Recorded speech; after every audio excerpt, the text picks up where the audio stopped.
Hello everybody and welcome to another video, and today we are looking at a band I've never ever heard of before.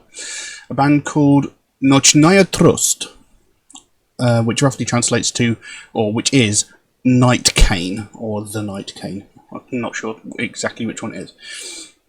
Now, I tried to do some research on this band and it was impossible to find anything. I spent ages trying to find anything. I could not find a goddamn thing. All I can tell you is they are a Russian rock band formed in 1987, and it consists of Konstantin Stupin on vocals and guitar, Rostislav Terekov on bass and keyboards, and Pavel Checherin on drums and guitar, which is a good trick if you can do it. That's all I can tell you. I spent ages searching for this. I spent ages trying to research it. Couldn't find anything more than that. And I was actually rather afraid that when I was trying to pronounce the name of the band, I was going to end up coming out in a cheesy James Bond Russian accent, but luckily I don't believe that happened. Anyway, today we're going to be looking at a track called When I Died. Now, as with trying to research the band, I tried to find lyrics for this. I found lyrics, but all of them were in Russian. I did find a couple of translations. They all pretty much were the same. Some of the phrasing of the lines was slightly different, but the lines were still more or less pretty much the same. However, some of the lines don't seem to make much sense, so I don't know how accurate the actual translation itself is. But I mean, we'll go through it, because some of it does make sense, but there is the odd bit that sort of makes you think, what? So, anyway, not sure what to expect from this. I do like listening to new, different, and I do listen to quite a lot of foreign music as well, so this should be quite interesting. So we'll jump into it. So, The Night Cane, or Night Cane, When I Died. Let's see what we have.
Well, there you go. When I Died by Night Kane, and that was incredibly interesting. I actually really liked that. I thought that was very good. It was very unusual. I mean, musically, as soon as the song opened, it had a very sort of doom metal feel about it, but throughout the song, it was a weird sort of mix between doom metal and Black Sabbath, if that makes any sense. You know, especially towards the end there. There's some very sort of Black Sabbath sounding riffs, Black Sabbath sounding guitar tone. It was very unusual, but I really liked it. That was very strange. Anyway, throughout the video, there was these little sort of sentences painted on walls and tombstones and stuff like that, and it seemed to indicate that misery, despair, seems to be a key sort of element to the music. Now, the things that were written on the walls, all those sentences and stuff, they weren't actually the lyrics of the song. They were just random statements used to highlight the misery and despair, apparently. Now, the lyrics I have, like I said, the translation is probably not accurate, but it's the only one I could find. Well, it's the best I could find. Like I said, all the translations I did find were pretty much said the same thing. And like I said, some of it doesn't entirely make sense, and some of it just makes you go, sorry, what? And it goes, when I died, from the sea the northeast howled, Drakkar burning my graveyard. I'm not sure what that means. When I died. When I died, the sun exploded, sweeping away, the stars fell into the sea, and everything died. When I died.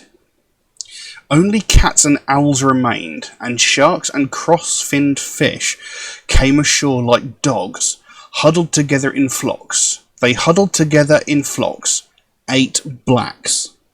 When I died.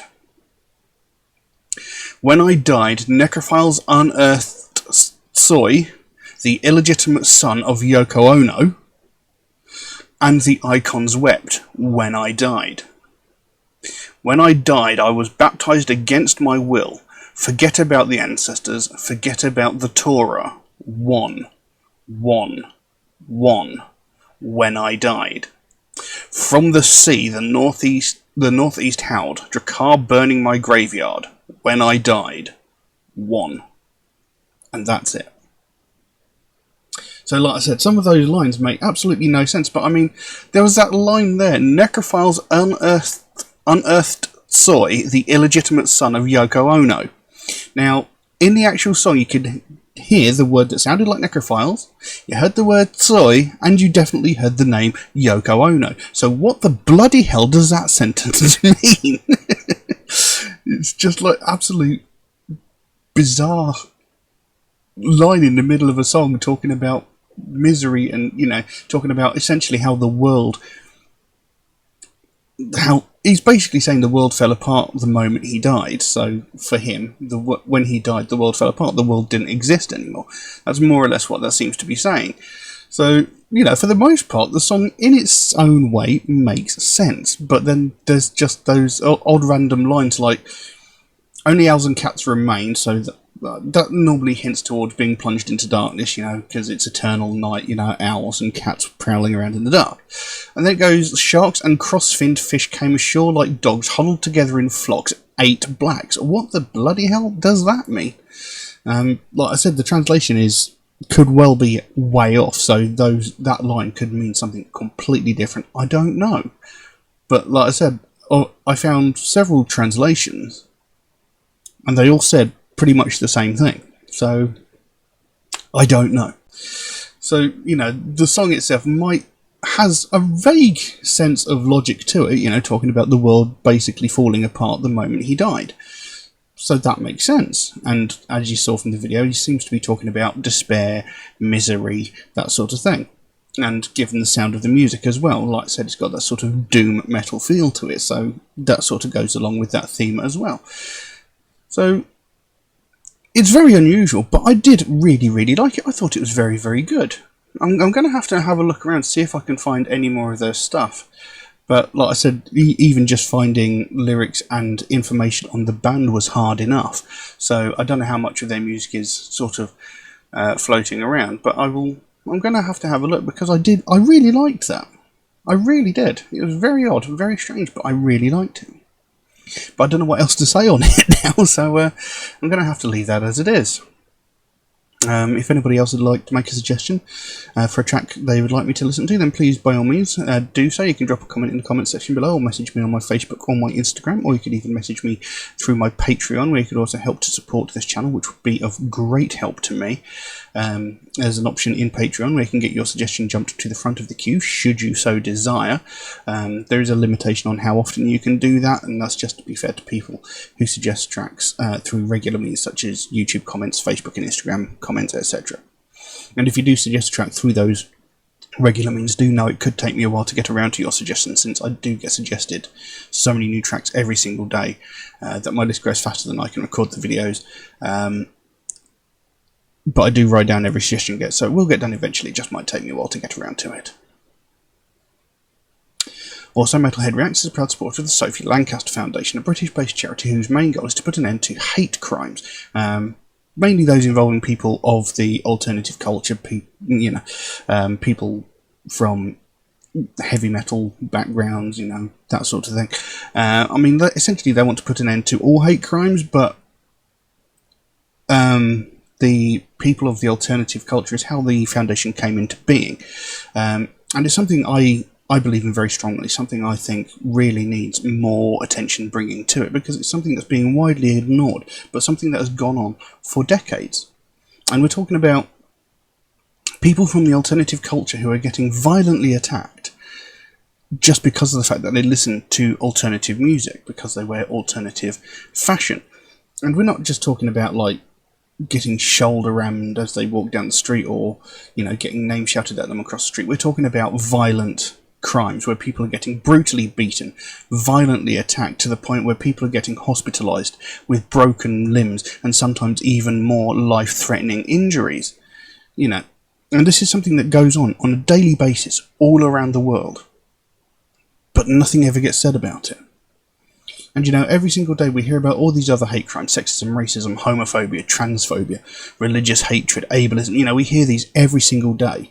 From the most heinous and violent of these crimes, where someone is murdered because of the colour of their skin, because of their sexual identity, because of their religious beliefs, etc., down to the most petty and pathetic of these crimes, where a family of colour are getting the police called on them because they're eating a picnic in a public space and some entitled white woman doesn't like that fact.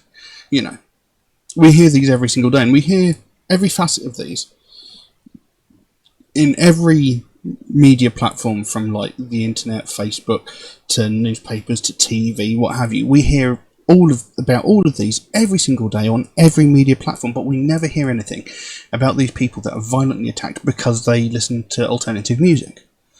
In fact, the last time there was any widespread talk about this was 13 years ago, when Sophie Lancaster and her boyfriend Rob Maltby were violently attacked and brutally beaten by a group of 5 or 6 people.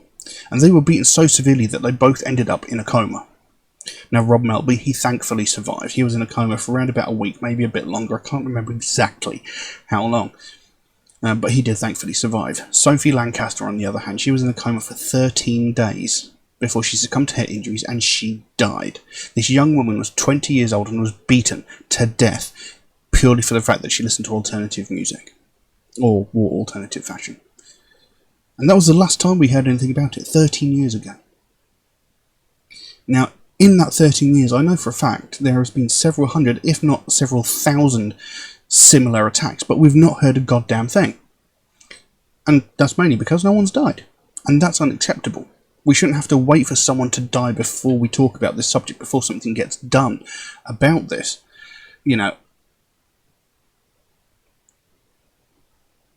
A couple of years ago, in Glasgow, a young woman, of similar age to Sophie Lancaster in fact, was running a charity gig. And at some point during the night she had to go back to her home, which was a 5-minute walk away from the venue. And in that time, in the amount of time it took her to go from her venue to her home, in that 5 minutes, she was attacked twice by the same group of people, where they beat her down, knocked her to the ground, kicked her, punched her, stamped on her, etc. Exactly the same as what happened to Sophie Lancaster, and this happened twice in the space of 5 minutes. Where was this in the news? Why didn't we hear a thing about this? That's unacceptable. That sort of thing could have easily gone the exact same way as what happened to Sophie Lancaster. This young woman could have been beaten to death. But thankfully she wasn't. You know, a passing taxi driver actually managed to put an end to it. But the thing is, he didn't even stop to see how she was. He didn't check to see if she was okay. Once the group had dispersed, he buggered off and just left her there. You know, she didn't get any help until she went back to the venue where she was running a charity gig and her friends saw the state of her. That's unacceptable. Why are people getting violently attacked because of their taste in music? I was talking to a young lass a couple of days ago, and she was telling me how when she was at school, they set fire to her hair. And the teacher said it was her own fault because she didn't fit in with the popular kids. What the actual hell? You know, these teachers are supposed to be there to protect and educate the children, not sit there and pass judgment on them because they look different. You know, what is this prejudice against people who listen to alternative music? It makes no sense. You know, you don't violently attack people because they like different movies or TV shows to you. You don't violently attack people because they like different books or different foods to you. So why is music such a major trigger point? Why do people have such a problem with the fact that not everybody likes the same music? I mean, you don't beat the living daylights out of someone because they listen to Neil Diamond or opera, do you? So what is it about heavy metal or alternative music that triggers people to do this? It makes no sense. But it's a real problem that's been going on for decades. And it's getting ignored. Until someone dies. And then it gets spoken about. And even then, it's spoken about for about a week, maybe a month or two, and then it disappears into the ether again and never gets spoken about again, even though this sort of thing goes on a daily basis. It's unacceptable. And this is what the Sophie Lancaster Foundation is all about. They want to bring more attention to the fact that this sort of thing is happening. You know, that they want more people to start talking about this so, you know, something can get done about it. You know, how long is it going to be before we get another situation where someone is murdered because of their taste in music? You know, we can't allow what happened to Sophie Lancaster ever happen again. It's something that never should have happened in the first place. And by not talking about this sort of thing, by not acknowledging that this is going on, we're essentially letting these people get away with it. And, you know, we can't have that. That is not acceptable. Something needs to be done. So if you'd like to find out more about the Sophie Lancaster Foundation, there is a link to their website in the description below. You can go over there, find out what they're working on at the moment, find out what their main goal is, because they can explain it a lot better than I can. And if you can help them out in any small way, obviously don't feel obligated to do so, but if you can help them out in any small way, whether it's something as simple as one of these Sophie wristbands, or maybe even that one, or like even a small donation through their website, the smallest amount can make the biggest difference. And the sooner we get more people talking about this, the sooner more people realise that this sort of thing is going on, the sooner we can help to stamp out prejudice, hatred and intolerance everywhere. But I'm going to leave that as it is for the time being. Thank you all very, very much for watching, and I'll see you again soon. Bye-bye.